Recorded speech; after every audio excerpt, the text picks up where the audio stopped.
بسم اللہ الرحمن الرحیم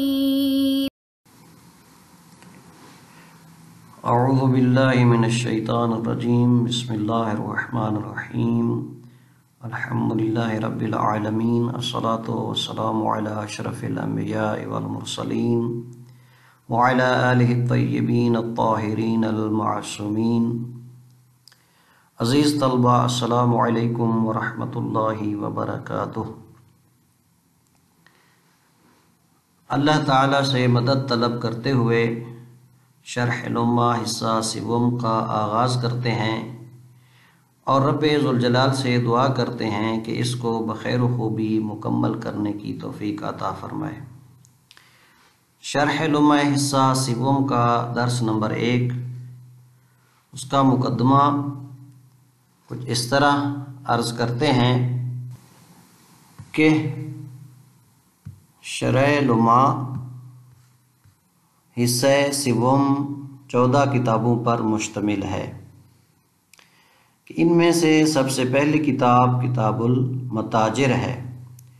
تو متاجر جو کہ تجارت سے ہے، تو سب سے پہلے ہم تجارت کی اہمیت عرض کرتے ہیں۔ اسلام نے تجارت کا حکم دیا ہے اور اس کی طرف تشویق دلائی ہے، کیونکہ تجارت وہ ناگزیر ضرورت ہے جس کے بغیر انسانی معاشرے کا نظام نہیں چل سکتا ہے۔ اللہ تعالی نے تجارت کو انسانوں کی معاشی ضروریات پورے کرنے کا ایک ذریعہ بنایا ہے۔ جناب نبی کریم صلی اللہ علیہ وآلہ وسلم کے فرمان کے مطابق زراعت، تجارت، ملازمت اور مال غنیمت کمائی کے وہ حلال اور جائز طریقے ہیں جن کے ذریعے انسان اپنی ضروریات زندگی مہیا کر سکتا ہے۔ جناب رسول خدا صلی اللہ علیہ وآلہ وسلم نے تجارت کو کمائی کے بہترین ذرائع میں ارشاد فرمایا ہے۔ بہت سی روایات ہیں جن میں نبی کریم صلی اللہ علیہ وآلہ وسلم نے تجارت کی فضیلت و اہمیت بیان فرمائی۔ تو ان میں سے ہم ایک کی طرف اشارہ کرتے ہیں کہ پیغمبر نے فرمایا علیکم بالتجارت فإن فیہا 9 اعشار رزق، کہ آپ لوگوں کو تجارت اختیار کرنی چاہیے، یعنی آپ پر تجارت لازم ہے۔ فرماتے ہیں فإن فیہا، چونکہ اس تجارت میں 9 اعشار رزق، کہ رزق کے 10 میں سے 9 حصے پائے جاتے ہیں، یعنی کل تمام چیزوں سے جو کسب کے ذرائع ہیں ان کے ساتھ رزق جو حاصل ہوتا ہے اس کو 10 حصوں میں تقسیم کیا ہے، اور پھر ان میں سے فرمایا ہے کہ 9 حصے جو ہیں وہ تجارت میں پائے جاتے ہیں۔ تو یہ اہمیت ہے کتاب میں، یعنی تجارت کی اسلام میں۔ تو اس حوالے سے ہم دیکھتے ہیں کہ خود پیغمبر گرامی اسلام صلی اللہ علیہ وآلہ وسلم نے خود بھی نبوت سے پہلے تجارت کو بطور پیشہ اختیار کیا ہے، اور اس پر بہت سی روایات ہیں کہ آپ لین دین کیسے کرتے تھے، کاروباری معاملات کیسے طے فرماتے تھے۔ جناب رسول اللہ صلی اللہ علیہ وآلہ وسلم کی بعثت سے پہلے ام المؤمنین حضرت خدیجہ سلام اللہ علیہا کے ساتھ حضور کی شادی کا سبب بھی تجارت ہی تھا۔ حضرت خدیجہ سلام اللہ علیہا قریش کی ایک باعزت تاجر خاتون تھیں، اور ان کا تجارتی قافلہ شام کے علاقہ میں جایا کرتا تھا۔ وہ خود تو تجارت کے لیے نہیں جاتی تھیں، لیکن ان کے نمائندے اور کارندے جاتے تھے۔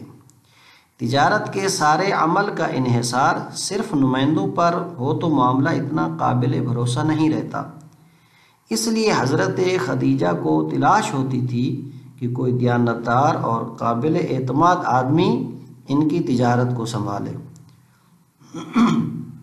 جناب نبی کریم صلی اللہ علیہ وسلم کے بارے میں مکہ مکرمہ میں یہ مشہور تھا کہ آپ امین ہیں، صادق ہیں، سچے ہیں، دیانتدار ہیں، بااخلاق اور قابل اعتماد ہیں۔ چنانچہ حضرت خدیجہ سلام اللہ علیہا نے یہ دیکھنے کے لیے کہ جو کچھ انہوں نے حضور کے متعلق سن رکھا ہے یہ کہاں تک ٹھیک ہے، انہوں نے رسول اللہ کو پیغام بھیجا اور پیشکش کی کہ آپ 1 سال میرے تجارتی قافلے کی سربراہی کریں۔ اس پر حضور صلی اللہ علیہ وآلہ وسلم حضرت خدیجہ کا تجارتی قافلہ لے کر شام گئے اور پھر واپس آئے۔ یہ تجارتی سفر حضرت خدیجہ سلام اللہ علیہا کے حضور پر اعتماد کا باعث بنا اور پھر حضور کے ساتھ حضرت خدیجہ سلام اللہ علیہا کے رشتے کا سبب بھی بنا۔ یوں آن حضرت کی شادی حضرت خدیجہ کے ساتھ ہوئی۔ یہ شادی اتنی بابرکت ثابت ہوئی کہ حضور کی بعثت اور نبوت کے اعلان کے بعد حضرت خدیجہ سلام اللہ علیہا کا سارا مال حضور صلی اللہ علیہ وآلہ وسلم پر ہی خرچ ہوا۔ تو خود پیغمبر گرامی اسلام نے بھی تجارت کو بعنوان پیشہ اختیار کیا، اور پھر اس تجارت میں بہت ساری چیزیں ہیں کہ جن کے بارے میں اسلام نے تاکید فرمائی ہے۔ تو ان میں سے جس چیز کو اہمیت دی ہے وہ ہے صداقت اور امانت۔ تو صداقت اور امانت یعنی صادق اور امین تاجر کا بہت رتبہ ہے۔ تو اس لیے پیغمبر فرماتے ہیں التجار الصدوق الامین مع النبیین والصدیقین والشہداء والصالحین۔ وہ تاجر جو صادق ہوں، امین ہوں، وہ بروز محشر انبیاء، صدیقین، شہداء اور صالحین کے ساتھ محشور ہوں گے۔ تو اس طرح صداقت اور امانت کی بھی بہت زیادہ اہمیت ہے۔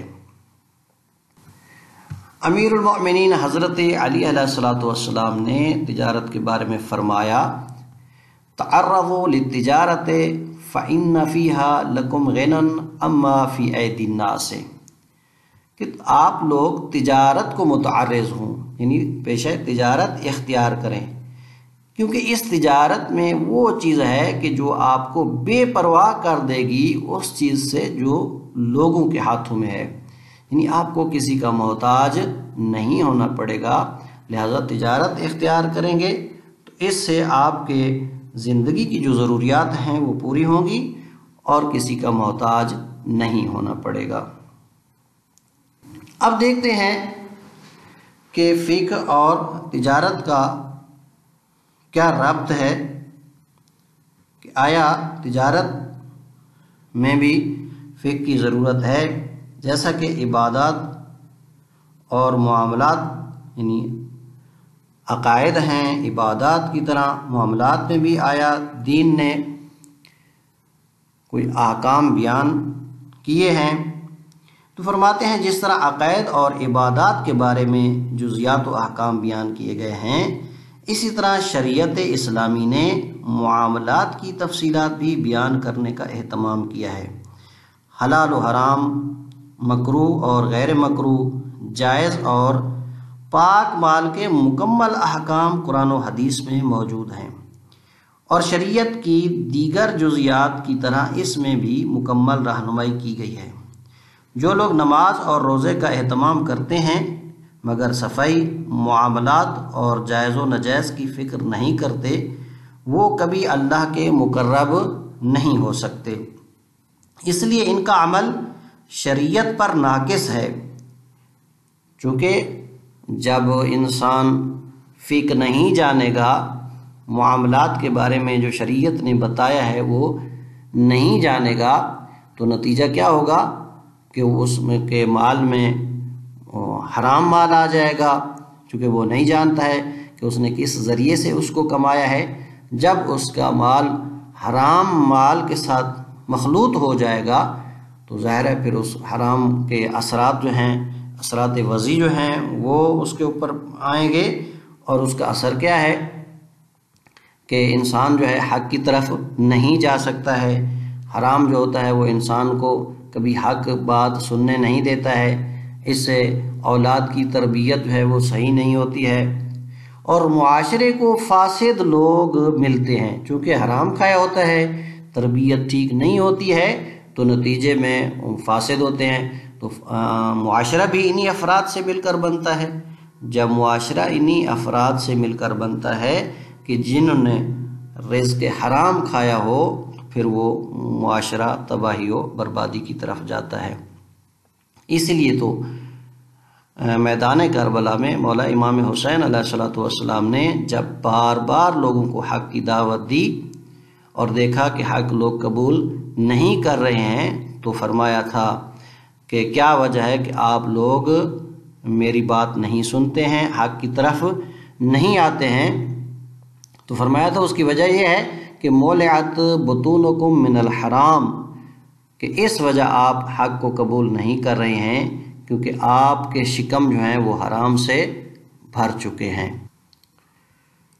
تو اسی سلسلے میں امیر المؤمنین حضرت علی علیہ السلام نے فرمایا یا معشر التجار الفقہ ثم المتجرہ، الفقہ ثم المتجرہ، کہ اے تجار کا گروہ سب سے پہلے آپ اس کے بارے میں تفقہ کریں، یعنی اس تجارت کے احکام فقہی جو ہیں ان کو جانیں، ثم المتجرہ، پھر اس کے بعد آپ تجارت کریں۔ اور تاکید سے فرمایا الفقہ ثم المتجرہ، کہ پہلے اس کے فقہی احکام کا علم حاصل کریں، اس میں تفقہ کریں، ثم المتجر، پھر اس کے بعد تجارت کریں۔ چونکہ اگر کوئی انسان فقہی احکام کو جانے بغیر اس میں جائے گا، تجارت کرے گا، تو وہ اس کا مال جو ہے وہ مشتبہ ہو جائے گا، چونکہ اس کو نہیں پتہ کہ جس ذریعے سے اس نے کمایا ہے آیا وہ جائز ذریعہ تھا یا ناجائز تھا، تو لہٰذا اس کا نہیں پتہ کہ اس کا مال حلال ہے یا حرام ہے۔ تو شریعت پیغمبر گرامی اسلام، شریعت محمدی نے انسان کی تمام چیزوں میں رہنمائی فرمائی ہے، تو اس لیے لہٰذا تجارت میں بھی ضروری ہے کہ انسان اس کے فقہی احکام کو جانے اور پھر اس کے بعد تجارت کی طرف جائے۔ تو عرض کر رہے تھے کہ یہ کتاب جو ہے شرح الامہ حصہ سوم 14 کتابوں پر مشتمل ہے۔ ان میں سے پہلی کتاب کتاب المتاجر تھی، تو دوسری کتاب جو ہے وہ ہے کتاب الدین۔ دین کہتے ہیں کسی شخص کا کوئی حق کسی دوسرے کی گردن کے اوپر ہونا۔ اس کے بعد تیسری کتاب کتاب الرہن ہے۔ رہن کہتے ہیں کہ اگر کوئی شخص کسی سے کوئی قرض لیتا ہے تو اس قرض کے بدلے میں کوئی چیز بطور وثیقہ کہ اس کے پاس رکھتا ہے تاکہ وہ اس کی گارنٹی رہے، ضمانت رہے، جب تک وہ قرض ادا نہیں کرے گا تو وہ چیز اس مرتہن یعنی قرض دینے والے کے پاس بطور امانت رہے گی۔ اس کے بعد ہے کتاب الحجر۔ کتاب الحجر یہ انشاءاللہ اپنے مقام پر بیان کیا جائے گا کہ کچھ چیزیں ایسی بنتی ہیں، اسباب ایسے ہوتے ہیں کہ انسان کو اپنے مال میں بھی تصرف کرنے سے روک دیتے ہیں۔ اس کے بعد ہے کتاب الضمان، جو کہ اس کے واضح ہے کہ ضمان، اور اس کے بعد شرح الامہ حصہ سوم میں کتاب الحوالہ ہے، اس کے بعد کتاب الکفالہ ہے، اور اس کے بعد کتاب الصلح ہے، اس کے بعد کتاب الشرکہ ہے، اور اس کے بعد کتاب المضاربہ ہے، کہ مضاربہ میں یہ ہوتا ہے کہ لوگ جو ہیں ایک شخص کچھ مال یا کچھ رقم ایک دوسرے شخص کو دیتا ہے کہ اس کے ذریعے وہ کاروبار کرے، اور اس کاروبار میں جو نفع یا نقصان ہے وہ اس میں دونوں شریک ہوتے ہیں، ایک تناسب کے اعتبار سے یا مثلا مطلقاً بطور مساوی جو ہیں وہ اس میں شریک ہوتے ہیں۔ اس کے بعد کتاب الودیعہ ہے، 11ویں کتاب جو بن رہی ہے۔ ودیعہ امانت سے ہے کہ امانت کے احکام جو ہیں اس میں بیان کیے گئے ہیں۔ اور 12ویں نمبر پر جو کتاب ہے وہ کتاب العاریہ۔ عاریہ یعنی کسی کو کوئی چیز عاریتاً دینا یا کسی سے کوئی چیز عاریتاً لینا، اس کے احکام اس میں بیان کیے جائیں گے۔ اس کے بعد ہے کتاب المزارعہ، یہ جو زراعت کے پیشے سے متعلق ہے، اس کے فقہی احکام جو ہیں وہ اس کتاب المزارعہ میں ہوں گے۔ اور آخر میں ہے کتاب المساقات۔ تو یہ 14 کتابیں ہیں، یہ شرح الامہ حصہ سوم میں، اور انشاءاللہ سب سے پہلے کتاب المتاجر، اور اس کے بعد تمام کے جو احکامات ہیں جو ان کی بحث ہے وہ اپنے مقامات پر انشاءاللہ انجام پائے گی۔ وصلی اللہ علی محمد و آلہ الاطہار۔